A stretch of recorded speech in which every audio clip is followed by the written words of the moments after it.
আসসালামু আলাইকুম প্রিয় ভিউয়ার্স, এটা হচ্ছে এগ্রোয়ানের নাগা ফায়ার।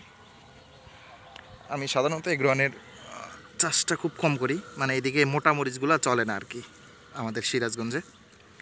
তো এই যে দেখেন মরিচের কালারটা সুন্দর একদম, কিন্তু গাছের গ্রোথ কম হয়েছে, তো মরিচটা একটু চিকন হয়েছে। সাধারণত যে পরিমাণ মোটা হয় সেই মোটাটা হয় নাই আর কি।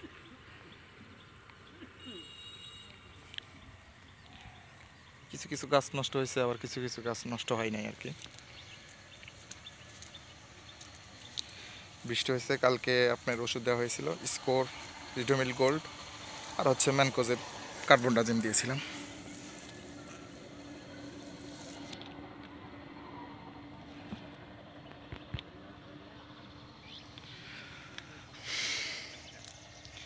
গাছ মোটামুটি ভালোই আছে, যদি আপনাদেরকে দেখাই, ওইভাবে নষ্ট হয় নাই। তো জমিটা একটু মানে এর আগে কখনো এগুলো আবাদ হয় নাই, তো মানে এই চাষগুলো হয় নাই, যার কারণে প্রথম এই মরিচটা চাষ করা হয়েছে, তো খুব একটা সুবিধা করতে পারিনি। কিছু কিছু গাছ একদম খারাপ হয়েছে, আপনারা যদি দেখেন, মানে মালচিংয়ে যে আপনার অ্যাভারেজ গাছ সমান থাকে ওই রকম হয়, কিছু কিছু গাছ একদম ছোট আর কি। তারপরেও মনে করেন আলহামদুলিল্লাহ যথেষ্ট পরিমাণ ভালো হয়েছে। একটু ভালো লাগতেছে যে মরিচগুলো চিকন হয়েছে। মরিচগুলো চিকন না হলে তো আমাদের এদিকে বেচতে পারতাম না, মানে বেচতে পারতাম না বলতে কি, অন্য অন্য মরিচের চেয়ে অনেক কম দামে বিক্রি করা হতো।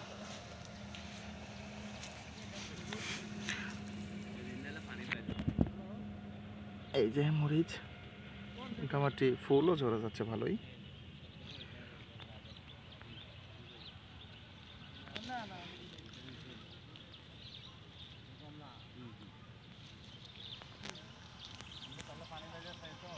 একটু মানে এইটার চেয়ে, সুপার হটের চেয়ে এটা একটু নিচু হয়েছে আর কি। এই এই যে গাছ যে বড় যে কটা দেখতেছেন উপরের, এই কয়টাও হচ্ছে আপনার নাগা ফায়ার আর কি। ওই পাশের ওইগুলো হচ্ছে ইয়ার মালিক সিডের সুপার হট।